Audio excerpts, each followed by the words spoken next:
And today we're going to talk about what's a CFP. Sometimes you see an advisor and they say, Ralph Jones, CFP, or Dennis O'Keefe, CFP. I am Dennis O'Keefe, CFP. You go, what's that mean? And CFP, or Certified Financial Planner, is a designation. It's been around for around 40 years. 1985, I think, is when it got enacted. And it was the result of a group of industry professionals that wanted to set up a standard for people in the financial planning industry. I am officially a certified financial planner practitioner. I'm not a certified financial planner. That doesn't exist. It's a practitioner. The reason for that is there's no law that gives me exclusive right to say I'm a financial planner because I passed these series of requirements. Just like if I decide to call myself a doctor, that's against the law. That's called unlicensed practice of medicine. If I decide to draft your trust for you and start, put on a shingle, Dennis O'Keefe Esquire, that's unlicensed practice of law. And you can't do that either. That's illegal. You can go to jail for that as well. So with financial planning, anybody can call themselves a financial planner. I remember, 10, 12 years ago, back right around when the real estate crash happened in 2008, just before that, I got a card from a mortgage broker who was, he was doing those no income verification loans. And it was Ralph Jones, financial planner. He was the exact opposite of a financial planner. He was ruining people's lives, but putting them into mortgages they were not going to be able to afford 2 or 3 years later, from properties that were worth nowhere near what the mortgage amount was, and they couldn't afford the payments. That's not being a financial planner. So financial planner is kind of this term that anybody can use, but certified financial planner is something that somebody went through a series of requirements to get there.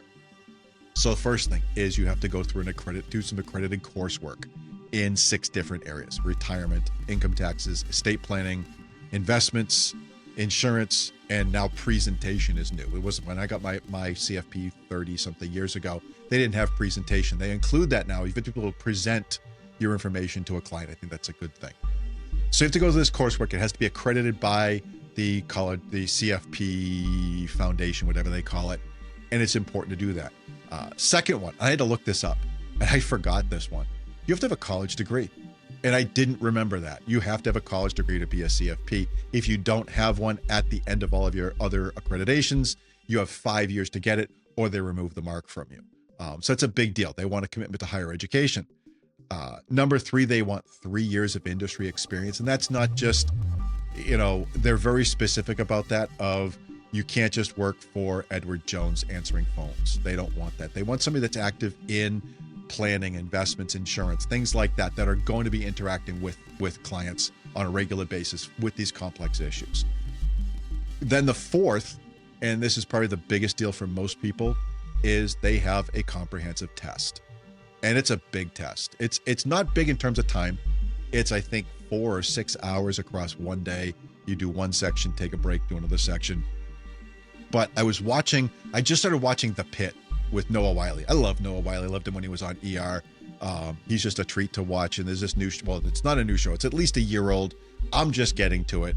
The Pit, where it's this emergency room in Pittsburgh, and it's absolute chaos. And they're training these interns to learn medicine. And they go in and they say, okay, Mr. Smith, you have this, Mr. Smith tells them the symptoms.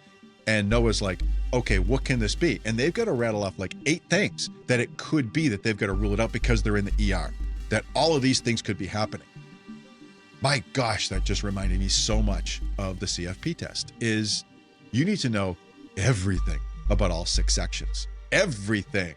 It's not just, nope, you got to know everything, because you don't know what they're going to ask you. You don't know if the guy with a heart attack or an abscess or with some sort of other medical complication is going to walk in, financially speaking. You don't know when you sit down for that test. Accordingly, only about 2 out of 3 will pass that test every time they offer it. It's a big deal. It is brutally difficult because of the breadth of topics that are dealt with.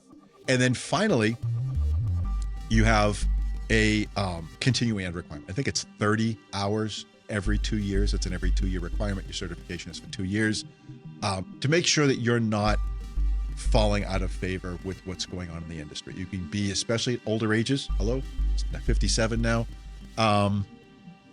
You can just kind of get stuck in your ways, and that kind of forces you to make sure that you know what's going on. Just like a doctor has to go through certifications, nursing has to go through certifications. I'm sure lawyers do. I know CPAs do. Is making sure that you're still current with what's going on out there. So it allows you to have a sense of somebody who is committed to financial planning, and that's really important to know somebody, because it's probably a 2 or 3 year process. You could do it in one if you are a maniac. It's not easy. It takes some time. So you want to understand that.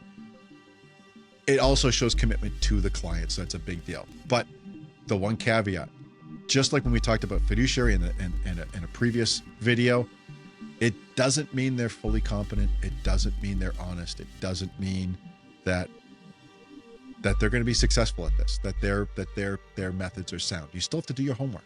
And that's probably the biggest thing you should be looking at. Is it's a good box to check. It's not necessary, but it's a good box to check. I think it's necessary. That's why I got mine 30 something years ago and maintained that certification. But it's just a starting point. You need to make sure of that. If you have questions, you can jump down in the notes and reach out to us and see if we can help you, and stay safe out there.